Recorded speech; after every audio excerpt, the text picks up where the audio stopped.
ناڕزاییە جەماوەریەکانی مانگی سێی ساڵی 2011 بۆ سووریاییەکان بوونە بابەتێکی چارەنووساز، بەڵام ڕاپەڕینی خەڵکی سووریا دژ بە ستەمکاریەکانی دەسەڵاتداران و ڕاپەڕین لە پێناوهێنانە ئارایی دیموکراتی وەرچەرخا بۆ شەڕێکی خوێناوی ناوخۆیی.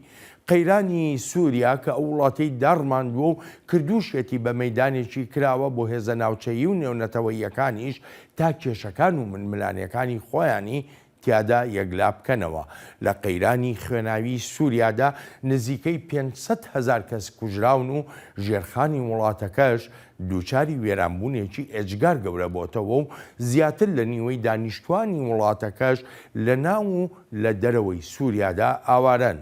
ئەگەرچی هەوڵەکان بەردەوامن بۆ چارەسەریەکی ئاشتیانەی ئەم قەیرانە، بەڵام ئەوەی جێی سەرنجە هەتا ئێستاشی لەگەڵدا بێ هیچ یەکێک لەم هەوڵانە نەیانتوانیوە ببنە ئاماژەیەک و بگوترێ لەو سەری تونێلی ئەم دووکەڵەی شەڕەوە تروسکاییەک بۆ چارەسەر دەرکەوتووە. وەک شیکەرەوە دەڵێن، سووریا کەوتۆتە نێوان دەستاڕی خەمی ڕژێمی سووریا بۆ مانەوەی خۆی لە دەسەڵاتدا و ئەو ئۆپۆزیسیۆنانەش کە بوونەتە داردەستە بۆ هێزەکانی ناوچەکە. رووسیا بە پلەی یەکەم و ئێران بە پلەی دووەم. ڕۆڵی سەرەکییان هەیە لە مانەوەی ڕژێمەکەی بەشار ئەسەد لە دەسەڵاتدا و هەموو جۆرە پشتیوانیەکیشیان ڕەخساندووە بۆ درێژکردنەوەی تەمەنی ڕژێمی سووریا. مۆسکۆ لە ئێستادا سووریای کردوێتە یەکێک لەو کارتانەی بۆ ئامانجەکانی خۆی بەکاری دێنێ لە شەڕی ئۆکراینادا و هەرچی ئێرانیشە هێشتاوەها لە سووریا دەڕوانێ کە بەشێکە لە خەونی پێکهێنانی هێڵی مانگە یەکشەوە شیعەگەراییەکەی. ئەمریکا لە سەروەختی بەڕێبەرایەتەکەی سەرۆک داناڵد ترامپدا سزای قورسی سەپاند بەسەر سووریادا و ئێستاش بەڕێبەرایەتەکەی سەرۆک جۆ بایدن هەڵوێستی وابەستەیی خۆی بەو سزایانە پشتڕاست کردوێتەوە. بەپێی زۆرێک لە شیکردنەوەکان ئەم ڕژێمەی بەشار ئەسەد لە سووریادا ڕەوایی یاسایی و هەروەهاش سیاسیشی لەدەستداوە بەهۆی ئەو تاوانانەی لەم 11 ساڵی ڕابردوودا کردوونی. جاجەی خۆیەتی بپرسید، ئایا استراتیژێتی ئەمریکا تەنها لە سەپاندنی سزاکاندا دەمێنێتەوە؟ ئایا کارنامەکانی رووسیا و ئێران و تورکیا دەبنە بەشێک لە چارەسەری سیاسیانەی قەیرانی سووریا؟ وەڵامی ئەم پرسیارانە و ژمارە پرسی تریش لە چاوی واشنتۆنی ئەم هەفتەیەدایە و خۆش هاتنەوە بۆ چاوی واشنتۆن.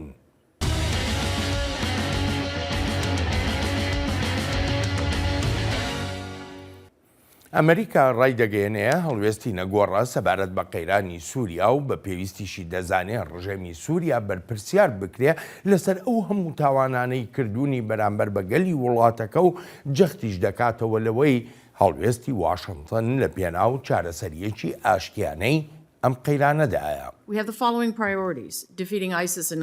ئێمە وەرکە سەرەکیانە دەکەین شکست بهێنانی داعش و ئەلقاعیدا، زیاترکردنی ڕوبەری دەستڕاگەیشتن بە کۆمەکە مرۆیەکان، هەوڵدان بۆ کەمکردنەوەی توندوتیژیەکان و درێژە پێدانی ئاگربەست، سووربوون لەسەر بەرپرسیارکردنی ڕژێمەکەی ئەسەد بۆ ئەو دەڕەندایەتیانەی دەیانکات. ئەمانە هەنگاوی گرنگن بۆ بەرەو پێشبردننی چارەسەرێکی سیاسیانە بەپێی بڕیاری 2254 کە بە تەواوەتی پشتیوانی دەکەین. ئەمریکا سوورە لەسەر پاراستنی ئاسایش و سەقامگیری لە ناوچەکەدا و وەهاژ لە دۆسەی سووریا و کارکتەرەکانی ئەم قەیرانە خوێناویە درێژخایەنە دەڕوانەیە کە یەکێکە لە هۆکارە سەرەکیەکانی ناسەقامگیری لە ڕۆژهەڵاتی ناوەڕاستدا، بەتایبەتیش بەهۆی دەستێوەردانەکانی کۆماری ئیسلامی ئێرانەوە. هەموو هەوڵەکانمان بۆ پشتیوانیە لە ئاسایش و سەقامگیریەکی بەرفراوانتر لە ناوچەکەدا بۆ قەرەبووکردنەوەی ئەو زیانانەی شەڕە تاوانکاریەکەی ئەسەد داویەتی لە وڵاتانی دراوسەی. هێزە سەربازیەکانی ئێران لە سووریادا وەک پاسدارانی شۆڕشی ئیسلامی، حیزبوڵڵا، ڕێکخراوە چەکداریەکانی تریش کە ئێران پشتیوانیان دەکات، هەڕەشە و مەترسی ڕاستەوخۆن بۆ سەر هاوپەیمانان و هاوبەشەکانمان ئیسرائیل و ئوردن. هەروەها ئەوانە خەریکی تێکدانی ڕەوشی سووریان. ئەمریکا بە تەواوەتی پشتیوانی لە مافی ئیسرائیل دەکات بۆ داکۆکیکردن لە خۆی. لەم چەند ساڵەی ڕابردوودا گلەیی لە ئەمریکا دەکرا بەهۆی بڕیاری کەمکردنەوەی هێزە سەربازیەکانی لە سووریادا. ئەمریکا سەرکردایەتی هێزی هاوپەیمانێتی دژ بە ڕێکخراوە تێرۆریستیەکان دەکات لە سووریادا، بە تایبەتیش پاش ئەوەی ڕێکخراوە تێرۆریستیەکەی دەوڵەتی ئیسلامی دەوڵەتی خەلافەتی ڕاگەیان لە سووریا و عێراقدا. پەنتاگۆن دڵنیایی دەدات. بۆ گەیشتن بۆ ئامانجە وەزارەتی بەرگری وەک بەشێک لە هاوپەیمانێتی نێونەتەوەی بۆ لە ناوبردننی داعش لەگەڵ هێزە هاوبەشەکانماندا لە باکووری ڕۆژهەڵاتی سووریادا کار دەکەین هەروەهاش لە بەشێکی سنووری باشووری سووریادا پەنتاگۆن بەردەوام دەتوانێت بە خێرایی هێز بنێرێت بۆ بەڕێوەبردننی کردە لەشکریەکان لە ناوچەکانی تری سووریادا وەک ئەو کردە لەشکری ڕۆژی 22 مانگ و ئەبوو ئیبراهیم ئەلهاشمی سەرکردەی داعشی تێدا کوژرا. بەڵام وەک گەورە کاربەدەستانی پەنتاگۆن ئاماژەی پێدەکەن هەرتەنها ڕوخاندنی دەوڵەتە خەلافەتیەکەی داعش بەس نییە بۆ ئەوەی بگوترێ تێرۆریزم کۆتایی پێهاتووە بەڵکو جەخت دەکاتەوە لەوەی هێشتا کاری زیاتر ماوە بکرێ بۆ لەناوبردنی ئەو ئایدۆلۆژیای ڕق و کینەیی داعش و تێرۆریستانی تریش بەکاری دەێنن. بەڵام بە تەنها بەکارهێنانی میکانیزمی لەشکری نابێتە مای شکستی داعش. دەبێت کۆمەڵگەی نێونەتەوەی کاری زیاتر بکات بۆ ڕێگەگرتن لەوەی داعش بتوانێت خۆی ڕێک بخاتەوە یەکەم زیاترکردنی پشتیوانەکان بۆ سەقامگیری لەو ناوچانەی لە داعش ڕزگارکراون دووهەم کەمکردنەوەی ژمارەی داعشەکان و کەسوکارەکانیشیان ئەوانەی لەو ئۆردوگایانەدان کە هێزەکانی سووریای دیموکراتیک بەڕێوەی دەبن. قەیرانی سووریا و سیاسەتەکانی ڕژەمی سووریا و هاوکارەکانیشی کارەساتێکی گەورەیان لە وڵاتەدا دروست کردووە بەبێ ئەوەی بیرێک لە ژیان و گوزەرانی خەڵک بکرێتەوە ئەمە بێلەوەی بەشار ئەسەد و هاوکارەکانیشی بوونەتە تەگەرەیەکی گەورە لە بەردەم ئەو چارەسەرە سیاسیەی کۆمەڵگەی نێونەتەوەیی داوای دەکات. پاش زیاتر لە 10 ساڵ لەم قەیرانە ڕاهەندەکانی بەرەو پێشبردننی چارەسەری سیاسی هێشتاش سنووردارن کە سووریەکان ئازایانە زیاتر لە 10 ساڵات داوای گۆڕانکاری دەکەن. سووریەکان ئەمڕۆ برسیترن و هەژارتریشن بە پێداچوونەوە بە ساڵانی پێشودا. ئێستا زیاتر لە 20 میلیۆن کەس کێشی خۆراکیان هەیە. بێگومان بەرپرسیارەتی ئەم ڕەشۆ تراژیدیایە لە ئەستۆی بەشار ئەسەددایە کە ڕووسیا و ئێرانی پشتیوانی دەکەن. ئەسەد وڵاتەکەی بردووە بەرەو وێرانە و هێشتاش کە لە ڕقی دەکات. ئەمریکاش ڕابەرایەتی ڕێخستنێکی جیهانی دەکات بۆ ڕوبەڕووبوونەوەی ئەم ڕەوشە و هەروەها سەنگیشمان خستۆتە سەر باشترکردنی ڕەوشی ژیانی سووریەکان. لەگەڵ ئەوەشدا کە ڕژێمی سووریا کۆنتڕۆلی زۆربەی ناوچەکانی وڵاتەکەی لەدەستدا بوو، بەڵام لە ئێستادا بەوەی پشتیوانیەکانی ڕووسیا و ئێرانەوە توانیوێتی بەشێکی بەرفراوانی ناوچەکە بخاتەوە ژێر دەسەڵاتی خۆی. ئەو کۆنتڕۆڵکردنەوەانە هیچ شتێکی لەو ڕاستیە نەگۆڕیوە کە بوو بۆ زەمینەی ڕەخسا و بۆ ڕاپەڕینەکەی ڕۆژی 18 مانگی 3 ساڵی 2011 خەڵک لە دەرعاوە. هەروەهاش نەبۆتە مای کشانەوەی هیچ هێزێکی ناوچەیی و نێونەتەوەییش لە سووریای بەشەر وێران بوودا. کارۆلین ڕۆس ئەندامی باڵا لە نێوەندی نیولاینز لە ڕێی سکایپەوە لەگەڵ چاوی واشنگتنە. کارۆلین سەرۆکی بەشی کاروباری ئەو وڵاتانەیە کە بۆشایی دەسەڵاتیان تیادایە. کارۆلین سوپاس و پێزانین بۆ ئامادەبوونت با دەست بەجێ بچمە پرسیاری یەکەمی شەم کە سەبارەت بە ڕۆڵی ئەمریکایە لە قەیرانی سووریادا. ئەمەوێ بزانم تۆ چۆن یان چ جۆرە لێکدانەوەیەکت هەیە بۆ ڕۆڵی ئەمریکا لەو قەیرانەدا. ڕۆڵی ئەمریکا لە قەیرانی سووریادا بۆ ماوەیەکە ئاڵۆزە بە تایبەتیش کاتێک دەڕوانینە پەیوەندیەکانی واشنگتن لەگەڵ هێزەکانی سووریای دیموکراتدا و هەروەهاش ئەو ئامادیە لە شکری ئەمریکا لە ناوچەکانی باکوور و باکووری ڕۆژهەڵاتی سووریادا هەیەی. لەلایەکی تریشەوە هاوپەیمانێتی و پەیوەندیەکانی ڕژێمی سووریا بە رووسیا و بە ئێرانەوە و بەبوونی هێزەکانی پاسداران و حیزبوڵڵا و ملیشیەکانی تر و لەشکری رووسیاش وهایان کردووە ناهاوسەنگیەک دروست بێت. دیمەنێکی ئاڵۆزی ئاسایشیش بنوێنێت بۆ ئەمریکا بە تایبەتیش لە ڕووی درێژەدان بە استراتیژیەتەکەوە. هاوکاتی ئەوەی ڕژێمی سووریا هەروادی و زیاتر دەست دەگرێت بەسەر ناوچەکانی وڵاتەکەدا و هاوکاتی ئەوەیش کە کارکتەرەکانی ناو سووریا دەیانەوێت کاریگەریەکانی خۆیان لە ناوچەکەدا زیاتر بکەن. ئێمە هەروەکو پێشتر گوێمان لێبوو وەزارەتی دەرەوەی ئەمریکا باز لە استراتیژیەتی خۆی دەکا. ئەو استراتیژیەتە لە چەند خاڵێک پێکاتووە. ئایا ئەمە بەسە بۆ ئەوی بگوترێ گۆڕانکاریەک لە سووریادا دێتە ئاراوە بەپێی ئەو خواستەی کە خەڵک هەیەتی؟ پێم وایە ئەمانجی سەرەکی ئەمریکا لە سووریادا بریتیە لە دانان و پشتیوانکردنی ئاوەدانکردنەوە و بنیادنانەوەی سووریا بەو شێوەیە کە خەڵک دەیەوێت. بێگومان ئەمەش یانی سووریایەکی دیموکراتی.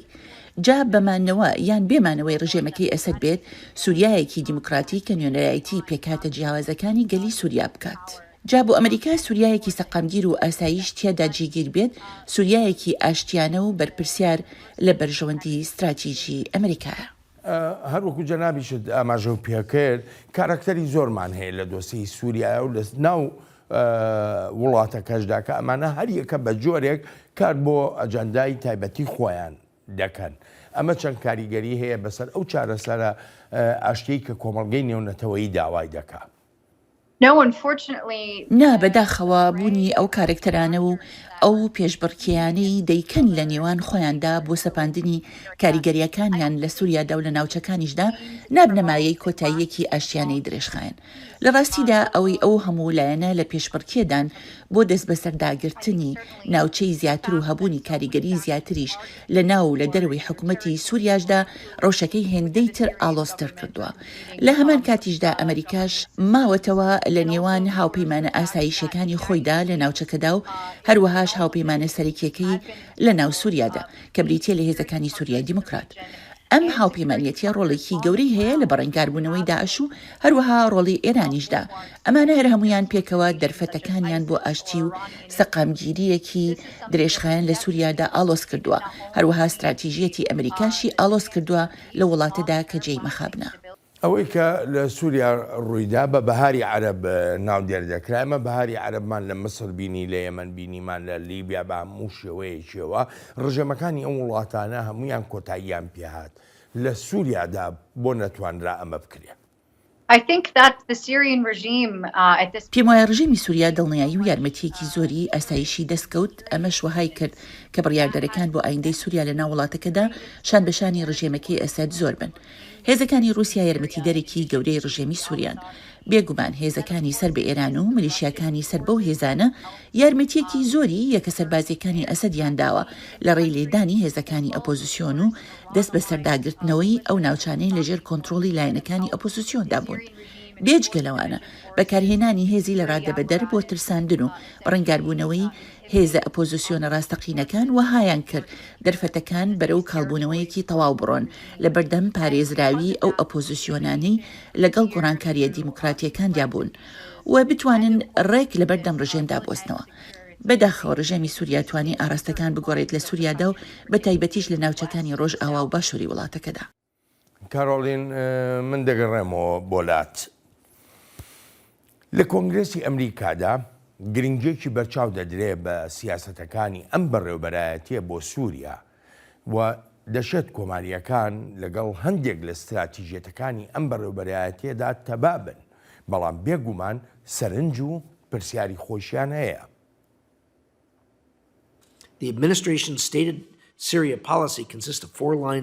سیاسەتی بەڕێوەبەرەتی لەسەر سووریا وەکو خۆی دەڵێت لەسەر 4 بنەمایە: هەوڵدان بۆ بەرەنگاربوونەوەی دەوڵەتی ئیسلامی، درێژەبێدانی ئاگربەز لە سووریادا، فراوانکردنی دەستڕاگەیشتن بە کۆمەکە مرۆیەکان و هەروەهاش سنووردارکردنی تاوانەکان. ئەمانە جێی ستایشن، بەڵام ئەوەی جێی نیگەرانین لای منەوەیە هەوڵەکانی بەڕێوەبەرەتی کۆمەکە مرۆیەکانی تێپەڕاند و گەشتوتە ئاستی ئاوادانکردنەوە، بەڵام هەنگاوێکی ئەوتۆمان نەبینی لە بەرامبەر ئەسەد. تاوانەکانی ڕژێمی سووریا زۆرن و تەنانەت هەندێکیان دەچنە خانەی تاوانەکانی جەنگەوە. ئەندامانی کۆنگرێس دەڵێن پێویستە بەرپرسیارکردنی ڕژێمی سووریا لەسەر ئەو تاوانانەی کردوونی بەرامبەر بە گەلی سووریا بەشێکی دانەبڕاو بێ لە استراتیژیەت و سیاسەتی ئەمریکا.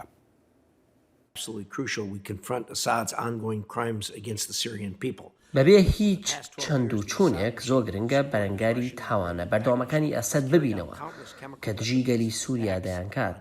لە 12 ساڵی ڕابردوودا ڕژێمەکەی ئەسەد بە پشتیوانی رووسیا و ئێران ژمارەیەکی بێشماری هێرشی کیمیایی کردوتە سەر خەڵکی سڤیلی بێتاوان و بە بەرنامەش هێرشی کردوتە سەر نەخۆشخانەکان و خوێندنگاکان.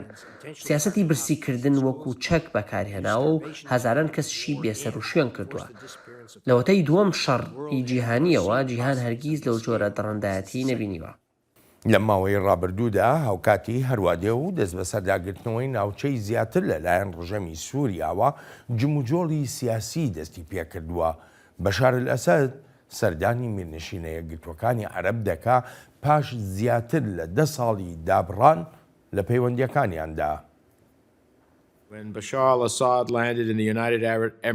کاتێک بەشار ئەسەد لە مانگی سێدا چووە میرنشینە یەکگرتوەکانی عەرەب پێشوازیەکی زۆر گەرم و گوڵی لێکرا بە شێوەیەک بوو ئەو پێشوازیە لە هیچ سەرۆکی وڵاتێکی تر نەکراوە وەک ئەوەی بڵێیت هەرگیز فەرمانی نەدابێت بۆ بۆردومانکردنی دڕندانی خەڵکی سیڤیلی بێتاوانی سووریایی وەک ئەوەی ئەسەد هەرگیز فەرمانی بەکارهێنانی چەکی کیمیایی نەدابێت کە بوونەمایی ئەوەی منداڵان ئامێرەکانی هەناسەدان بەکار بهێنن تا بژین ئەو سەردانە هەرتەنها چەند هەفتەیەک بوو پاش دەرکەوتنی بەڵگەی نوێ لەسەر دڕندایەتیەکانی ڕژێمی سووریا. دۆسەی سووریا وەک دۆسەیەکی دوو جەمسەرە لێی دەڕوانرێت لایەکیان بریتیە لە ڕژێمی سووریا و لایەکەی تریشی سیاسەت و ڕەفتارەکانی کۆماری ئیسلامی ئێرانە نەکرد لە سووریادا بەڵکو لە ڕۆژهەڵاتی ناوەڕاستیشدا ئەمەش جێی نیگەرانیەکی زۆری ئەمریکایە. ئەمە ئێرانی لێبەدەر نییە پاش ئەو پشتیوانیانەی بۆ ئەسەدی دابین کردووە وەک پێدانی چەندان ملیار دۆلار و پشتیوانیەکانی لە ڕێی حیزبوڵڵا و پاسدارانی شۆڕشی ئیسلامیەوە جا ئەو جۆرە پەناپارێزیە هاندەریش دەبێت بۆ شەڕەنگێزیەکانی ئێران لە ناوچەکەدا جا ئایا لە ڕێی هێرشکردنە سەر ئەمریکایەکانەوە بێت یان هەڕەشەکردن لە هاوپەیمانە هاوبەشەکانمانەوە بێت لە عێراق و ئوردون ئەمە بێ لەو جم و جوڵانەی دەیکات لەسەر سنووری ئیسرائیل.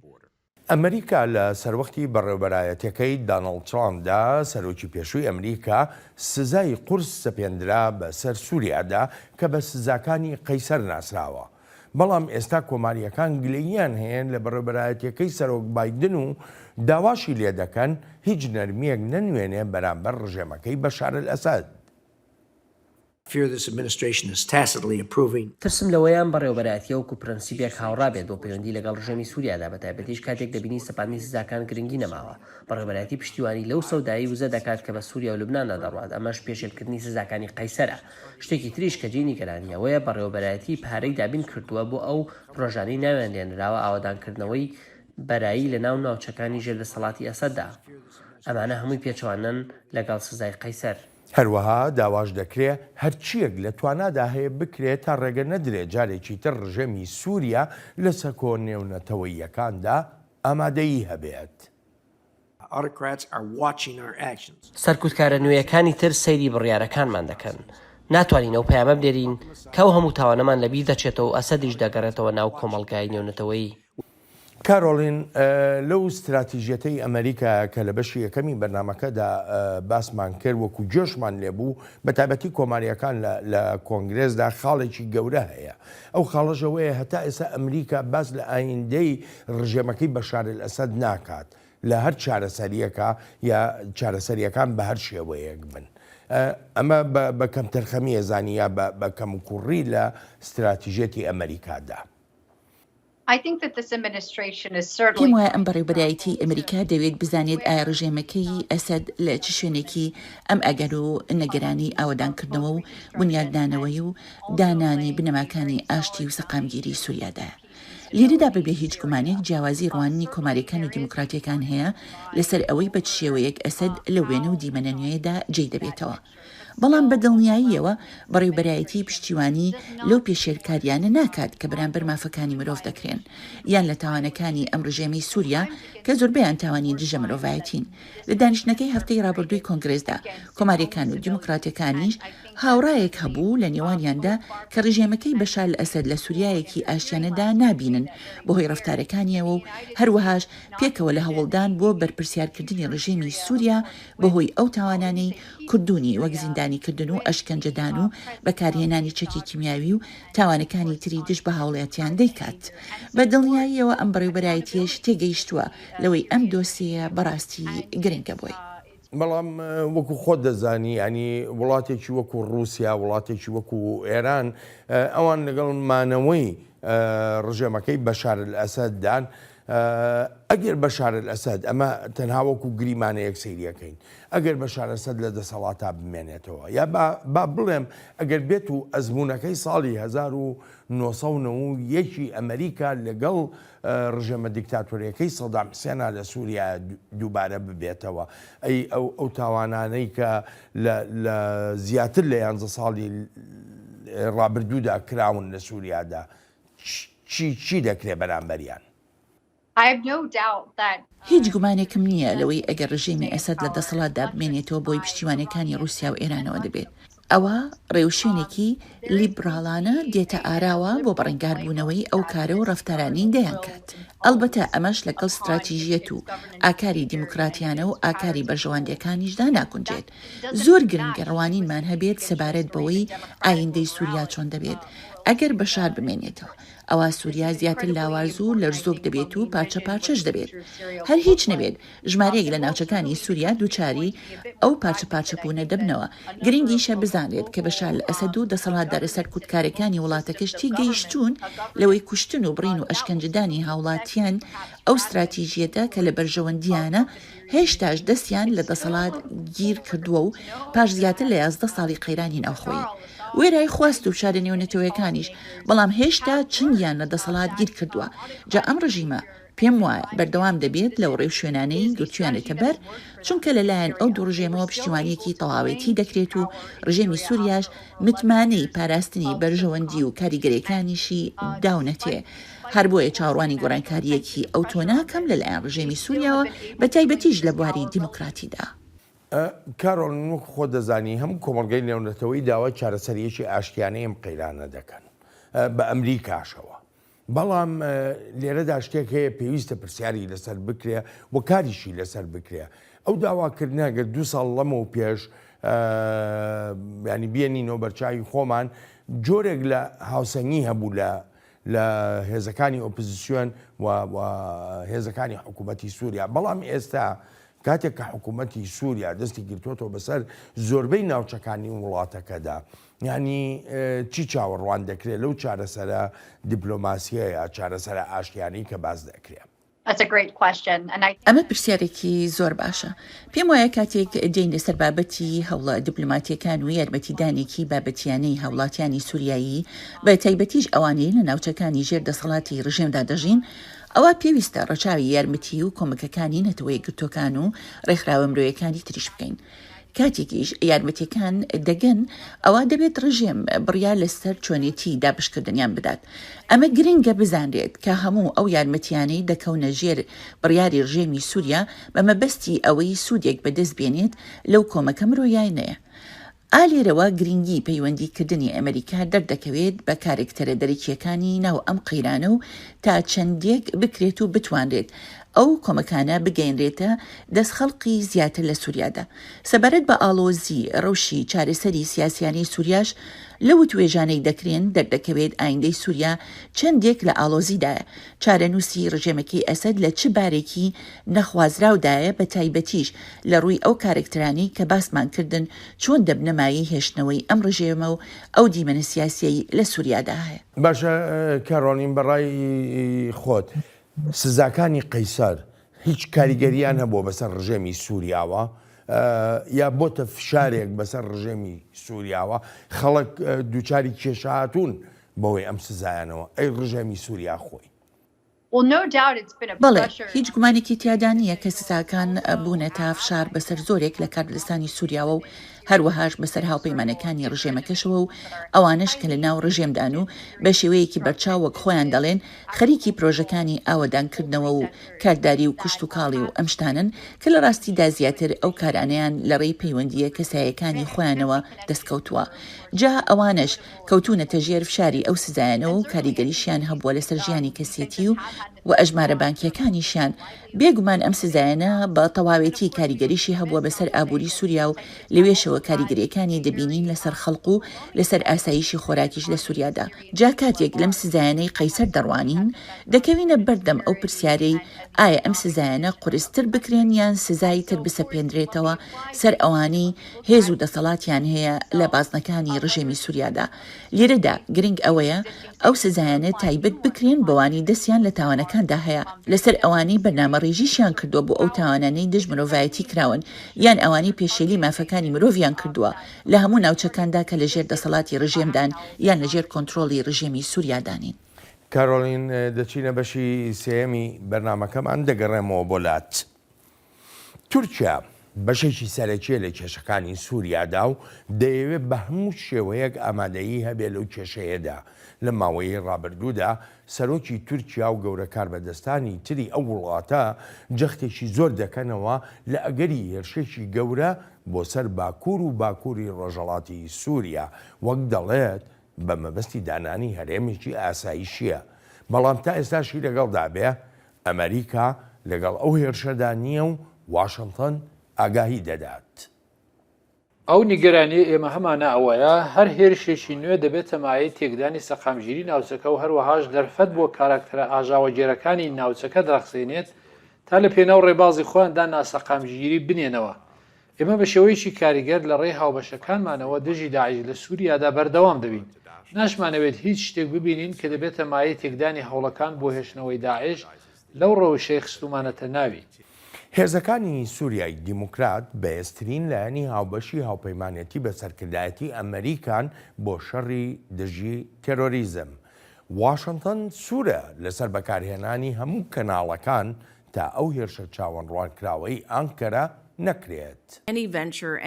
هەر سەرکێشیەکی لەشکری لە سنووری باکووری سووریاوە بەر لە هەموو شتێک ژیانی دانیشتوانی سڤیل دەخاتە بەرمەترسیەوە.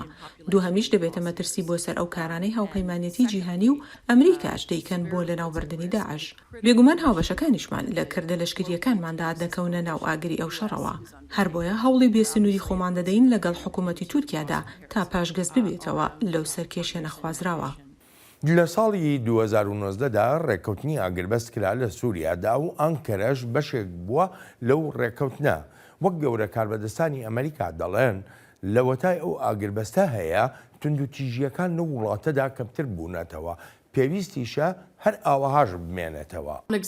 لەسەرەوە ئاگربەستەی هەیە ئێمە بە قوڵی نیگەرانی لەسەر زمانی ئەو دوایە تورکیا سەبارەت بە شیانی جموجۆڵی لەشکری لە باکووری سووریادا. هەوڵە دیبلۆماتیەکانی خۆمان زیاتر و زیاتریش کردووە چاو هێرشە ڕابگرین. لە 2 ساڵی ڕابردوودا توندوتیژیەکان لە سووریا کەمتر بوون بە بەراورد لەگەڵ 10 ساڵی ڕابردوودا. بێوچانیش کار دەکەین بۆ هێشتنەوەی بەو شێوە. لە کۆنگرێسی ئەمریکاشدا بە گومانەوە لە هەڵوێستەکانی تورکیا دەڕوانرێ لە کاتێکا ستایشیش دەکرێت بۆ گرتنەخۆی پەنابەرانی سووریایی. پێویستە باز لە ڕۆڵی تورکیاش بکەین لە سووریادا و ڕاستە میوانداری بە ملیۆنان پەنابەری سووری دەکات و هەروەها ئەو پێگەیی هەیەی بۆ ناردنی کۆمەکە مرۆیەکان بۆ سووریا. ئەلبەت ئەمانە لەگەڵ شاڵاوە تێکدەرانەکانیدا دژی هاوبەشە کوردەکانمانن لەو شەڕەی دژی داعش دەیکەن. بەو هەڕەشە نوێیانەشەوە کە دەیکات بۆ هێرشکردنە سەر باکووری سووریا کە مەترسی زیاتر دەخەنە سەر ئەم شەڕەمان. چاودێر لەو بڕوایەدان تورکیا دەخوازێت لە ژێرناوی هەرێمی ئاسایشیدا دیمۆگرافیای ئەو ناوچەی سووریا بگۆڕێ لە ڕێی بە زۆر نیشتەجێکردنەوەی پەنابەرە سووریاییەکانی لە تورکیان کە بە چەندان ملیۆن کەس مەزەندە دەکرێن. نوێنەرانی پەنابەرەکانیش دەڵێن ئەو ڕەوشەی سووریای تیادایە هی ئەوە نییە هیچ کەسێک بگەڕێنرێتەوە. دەستگیرکردنی هەڕەمەکیانەمان هەیە، بێسەر و شۆنکردنی ناچاریمان هەیە، کوشتنی نایاساییمان هەیە، بەگشتی هیچ ئاسایشێکمان نییە، خەڵک دەکوژرێت، خەڵک لە ماڵەوە دەچێتە دەرەوە و ناگەڕێتەوە. ئەمانە بەردەوام لە هەموو سووریادا هەن بەبێ ڕەچاوکردنی ئەوەی چلایەنێک کۆنتڕۆلی بەدەستەوەیە. کارۆلین بەڕای تۆ تورکیا بەشێکە لە چارەسەر بۆ قەیرانی سووریا یاخو یەکێکە لە هۆکارەکانی کە دەگوترێ بۆ قوڵبوونەوەی ئەو قەیرانە یا ئەو کێشانەی لە سووریادا هەن. پێم وایە ئەم بەڕێبەرایەتی ئەمریکا بە تەواوەتی ئەوەی ڕوون و ئاشکرا کردووە کە هەرکردەوەیەکی لەشکریانە بە قوڵایی 30 کیلۆمەتر لە باکوور و باکووری ڕۆژهەڵاتی سووریا و ناوچەکانی تەرەفعات یا منبەج بکرێتە ئامانج ئەوە دەبێتە هەنگاوێک دژی بەرژەوەندی استراتیژی ئەمریکا. ئەلبەتە ئەمە هەر تەنها بەهۆی ئەو هاوبەشیەوە نییە کە لە نێوان ئەمریکا و هێزەکانی سووریای دیموکراتدا هەیە لە باکووری ڕۆژهەڵاتی سووریادا، بەڵکو دەشبێتە کە گەرەیەکی گەورە بۆ ئەو هەڵمەتانەی بە ئامانجی ڕێگەگرتن دەکرێن لە پێشڕەوەیەکانی داعش لە سووریادا. بێگومان کردەیەکی لەشکری لەو شێوەیە گورزێکیش دەبێت لە کاریگەریەکانی ئێران کە جموجۆڵی زۆرە لە ناوچە سنووریەکانی عێراق و سووریادا. هەر بۆیە پێویستە ئانکەرە زیاتر وردبێت لەو بڕیارەیدا. لەسەر و ئەمانەشەوە دیمەن و ڕەوشە ئاسایشەکەی باکووری سووریا شتێک دەدات. پێویستە ئاماژە بۆ بکەم کە ئێستا باسێکی زۆر هەیە لەسەر پێشڕەوەیەکانی رووسیا لە ناوچەکانی باکووری سووریادا وەک دەگوترێت هێزەکانی ئەو وڵاتە سیستەمی بەرگری خۆیان لە ناوچەکانی تەڕەفعەت و منبەشدا دەنێت و تا نەهێڵن تورکیا هیچ پێشڕەویەک بکات. شتێکی تری گرنگیش هەیە کە باسی بکەم لە پەیوەندی بەشیانی ئەم کردەوە لە شکریەی تورکیا و زیان لێدان لە بەرژەوەندی ئەمریکاوە. ئێستا باز دەکرێت هێزەکانی سووریای دیموکرات کە هاوبەشی سەرەکی ئەمریکان نزیکبوونەوەیەکیان هەیە لەگەڵ یەکەی چواری لەشکری ڕژێمی سووریا و هەروەها ژێکەکانی لەشکری رووسیادا. ئەلبەتە ئەمەش لەگەڵ بەرژەوەندی ئەمریکادا هێناگرێتەوە. لەگەڵ هەموو ئەمانەدا کە باسم کردن هێندەی تر ڕەوشە ئاسایشێکە ئالۆس دەکات و بەبێ هیچ گومانێکیش یارمەتی دەرنابێت بۆ ئاشتی و ئاسایش و سەقامگیری لە سووریادا. بەڵام هەتا ئێستا کارۆڵین هیچ ئاماژەیەک لە ئارادا نییە کە بڵێن ئەمریکا دەتوانێت ئەو هێرشە چاوەڕوانکراوەی تورکیا ڕابگرێ. کوردەکانیش پێویستیان بەوەیە کە ینی خۆیان ڕزگار کرد لە کارەساتێکی تر لە سووریادا بەسەریان بێت. بەڕای تۆ چی بکەن کوردەکان؟ بێگومان ئەو ئاماژانەمان بینیوە کە کورتهێڵی بەرگری خۆی ئامادە کردووە بۆ بەرگرتن لە شیانی ئەو هێرشەی تورکیا. بەڵام ئەوەی نەمان بینیوە ئەوەیە کە تورکیا دەستی کردبێت بە جموجۆڵ و کۆکردنەوەی لەشکر لەسەر سنووری سووریا. ئەوەی دەیبینین تۆپباران و موشکبارانکردنی یەکتریە کە دەشێت وەک خۆی ئامادەکردنی تورکیا لێک بدرێتەوە بۆ ئەگەری ئەو هێرشە. بەڵام هێشتا ئاماژەیەکی ڕوون نییە بۆ ئەگەری ئەو کردە لەشکریە. هێزەکانی سووریای دیموکرات هەرچیەکیان لە توانیا دەبێت دەیکەن بۆ تۆکمەکردنی توانایەکانی خۆیان لە ڕووی بەرگریەوە. هەوڵ دەدەن تا ئەڵتەرناتیڤێکی هاوبەشی ئاسایشی بدۆزنەوە و بێگومان قوڵکردنەوە هاوبەشی ئاسایشەکانیش لەگەڵ ئەمریکادا. وێرای ئەو ئالۆزیەی دروست دەبێت چونکە ئەمریکا و تورکیا هاوپەیمانن لە ناتۆدا. هەر بۆیە بەڕاستی ئەمریکا لە ڕەوشێکی زۆر قورسدایە و بە هەمان شێوەش کورد لە سووریاشدا. پێویستە چاوەڕوان بین بزانین تورکیا ئەم هێرشە دەکات یان نا، چونکە لەوانەشە نەیکات. ئەمەی تورکیا دەیڵێت پەیوەندیەکی تەواوی هەیە بە ئەندامێتی هەردوو وڵاتی سوید و فنلەند لە ناتۆدا. جا ئەمە ڕەهەندی زۆری هەنوو دەشێت لە ڕووی دیبلۆماتیشەوە ئەگەرەکانی ئەو کردە لەشکریەشی چارەسەر بکرێن. بەڵام کارۆڵین ینی بۆ خۆ دەزانی کوردەکانەوەی کە داوایەکەن لە سووریایە داوای متمانەیەگەکەن بۆ مانەوەیان بۆ مانەوەی ئەو قوارە سیاسیەی کە هەیەە. ئەگەر بێت و ئەمریکا ڕێگە لە تورکیا بگرێ وە نەهێڵێ ئەو هێرشە بکە. ئەمە وا دەکات ڕەجەب تەیب ئەردۆغان هەر بە تەواوەتی ببێتە هاوپەیمانی مۆسکۆ. پێم وایە شیانێک هەیە بەڵام مەرج نییە ببێتە هاوبەشیەکی فەرمیانە لە نێوانیاندا. هەر وەک چۆن بۆ کوردەکانی سووریاش ئەوهایە لەگەڵ رووسیادا چونکە بە دڵنیاییەوە پەیوەندیەکی گەرم و گۆڕ لە نێوانیاندا دێنێتە ئاراوە. لەوانەیە کەناڵی دایلۆگیش بکاتەوە بۆیان و لەگەڵ ڕژێمی سووریادا. بێگومان ئەمەش دەشێت زۆر دیمەن لە بواری سیاسی و ئاسایشیدا بگۆڕێت لە وڵاتەدا. لەوانەیە دەرفەتێکیش بێت بۆیان تا هێزی بەرگری خۆیان دژی تورکیا بەهێزتر بکەن. بێگومان ئەمەش لەگەڵ بەرژەوەندی ئاسایشی ئەمریکادا ناگۆنجێت نە لە باکووری سووریا و نە لە هەموو سووریاشدا. ئەگەر ئەوەش ڕوو بدات ئەوە بە دڵنیاییەوە باڵادەستی ڕژێمی سووریا دێتە ئاراوە لە دانوستاندەکاندا و بەبێ هیچ گومانێکیش لە مەودای درێژخایەنیشدا هەرگیز نابێتە بەشێکیش لە ئاشتی و ئاسایش و سەقامگیری لە سووریادا. کارۆلین بە بڕێکباز لە کێشەمرۆیەکانیش بکەین لە سووریادا من دەگەڕێمەوە بۆلات.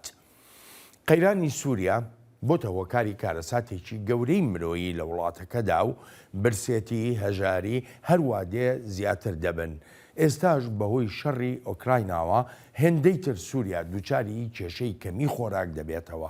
ئەگەر بێت و رووسیا بڕیار بدا ڕێگە نەدا لەو خاڵە سنووریەی تورکیاوە یارمەتی و کۆمەکەکان بگەنە دانیشتوانی سووریا. ئەوە هیوامانە کە رووسیا پشتیوانی لەو بڕیارە بکە. ساڵی پار کردیان و گرنگی ئەم بڕیارە دەزانن کە دەبێتە مایەی دابینکردنی خۆراک بۆ ملیۆنان خەڵکی سووریا و مانەوەیان لە ژیاندا. هەروەها حکوومەتی سووریاش دەزانێت ئەم بڕیارە چەندێک گرنگە و جاهیوادارم فشار بخەنە سەر رووسیا تا دەنگ بەم بڕیارە بدات کە تایبەتە بە درێژکردنەوەی ماوەی کرانەوەی سنوور بۆ گەیاندنی کۆمەکەکان. ئەمریکا ئاگاهیش دەدات و دەشڵێ ئەگەر مۆسکۆ ئەو کارەی کرد و ڤیتۆی بڕیارەکەی کردەوە پێویستە بە شوێن ڕێگەی تردا بگەڕێن تا یارمەتیەکان بگەێنرێنە هاوڵاتیانی سووریایی. چی ڕوودەدات ئەگەر ئەم بڕیارە تێنەپەڕێت بە ملیۆنان خەڵک ڕوبەڕووی مەینەتی دەبنەوە کارەکانتان لێرە بینیوە ئەو بڕە خۆراکەی لەم سنوورە دەڕوات ئەو بڕە پشتیوانیایی دابین کراون بەبێ ئەو مکانیزمەی هەبووە ناگەنەجێ بەردەوام دەبین لە دۆزینەوەی ڕێگە بۆ گەیاندنی یارمەتی و کۆمەکەکان بۆ گەلی سووریا ئەگەر ڕەوشێکی نەخوازرا و دروست بوو بە ناچاری سنوور داخرا. هاوڵاتیانی سووریایی داخێکی زۆر هەڵدەکێشن کاتێک دەبینن برسێتی دەکرێتە چێکێک و بەرامبەریان بەکاردەهێنرێ تا ئەوانەی ئەو کارە دەکەن سەودا سیاسیەکانی خۆیان برەو پێ بدەن. ئێستا رووسیا یارمەتیە مرۆییەکانی کردوێتە کارتێک بۆ داموستاندن و بۆ سەوداکانی لە دۆسی جیاوازەکاندا وەک ئوکراینە بەکاری دێنێت. ئەمە ڕاستیە و شەڕێکیشە دژی مرۆڤایەتی. دژی ئەوانەی شکۆی خۆیان دەوێت ئەوانەی ئازادیان دەوێت ئەمەش خۆی شەڕێکی ترە. کارۆلین پێدەچێت هاوشێوەی ئەزمموی ئۆکراینە لە سووریاشدا خواردن یا خواردەمەنی بکرێتە چەشێکی سیاسی بە تایبەتی لەلایەن رووسیاوە چۆن دەکرێت ینی کارێ بکرێت کە هەموو کۆمەک و یارمەتیەکان بگەنە خەڵک.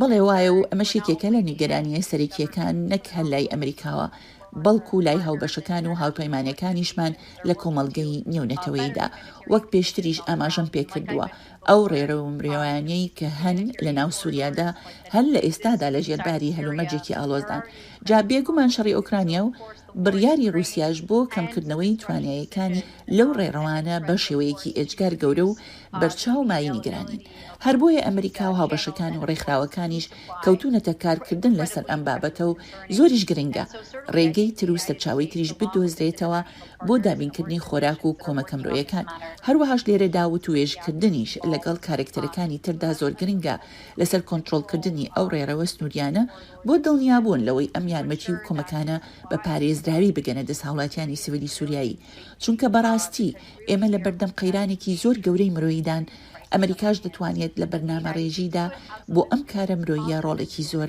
ئەرێنی هەبێت. یەکێ لە پرسەکانی ترم بە تایبەتی لەسەر ئەو بازرگانی بەنگ و مخەدەراتەیە کە ڕژێمی سووریا دەیکات توانم بڵم ینی کارمەندەکان یا بەرپرسانی ڕژێمی سووریا دەیکەن.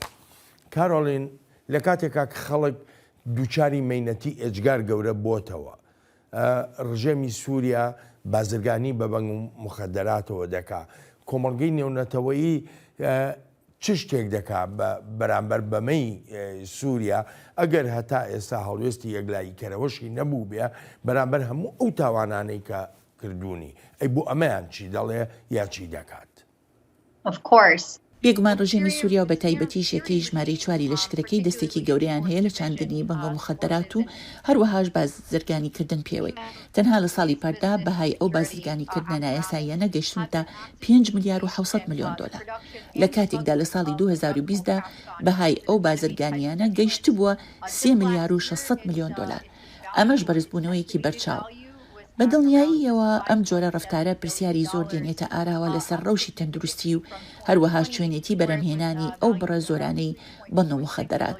جا لە پشت ئەم کارەوە ژمارەیەکی بەرچاوی کاربدەستان و کارمەندانی ئاسایشی و هەندێکیش لەوانەی لە پشت میلیشیەکانی سەر بە ڕژێمەوەن دەستیان هەیە شان بەشانی هاوپەیمانیەکانیش منە ناوچەکەدا وەک حیزبڵڵا پاسدارانی شۆڕشی ئیسلامی زانیاریەکان وەها نیشانی دەدەن ئەو مەتریاڵە هۆشبەرانە لە ژمارەیەک کارگەی دروستکردنی دەرماندا بەرهەم دەهێنرێن پەیوەندیشیان دروست کردووە لەگەڵ تۆڕە تاوانباریەکاندا وەک مافیای ئیتالی وەک کۆمۆرا.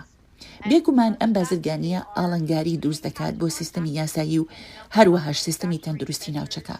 ئەمە بێ لەوەی مەترسێکی گەورەی تەندروستی دەخاتە سەر هاوڵاتیانی سیڤیلی سووریایی بە تایبەتیش کاتێک ئەو جۆرە بەنگە بەکاردەهێنن بێ لەوەش باڵا دەستی هێزەکانی ئاسایشی ڕژێمی سووریا زیاتر دەکات کە ئەو ژەهرە دەفرۆشن. ڕۆڵین بەداخەوە کاتی بەرنامەکەم کۆتایی هات قسە زۆرە بە تایبەتی لەسەر ئەم بازرگانی بەنگ و مخەدەراتی سووریا هەڵی دەگرین بۆ دەرفەتێکی تر زۆر سپاس دەکەم بۆ بەشداریت لەم هەفتەیەی چاوی واشنگتندا سپاس و پێزانینم. کارۆلین thank you very much. My pleasure. ئەلبەتە ئازیزانم سپاسی بێپایانم بۆ ئەوەی خۆشەویستە کە تا ئێستا لەگەڵماندا بوون تا هەفتەی ئایندا چاوێکی نوێی واشنگتن ڕێز و خۆشەویستی ستافی بەرنامە هەروەهایی خۆیشم بەڵێن ساڵح بەسەند بفەرمونون هەر لە خۆشیە جەتان بێڵی.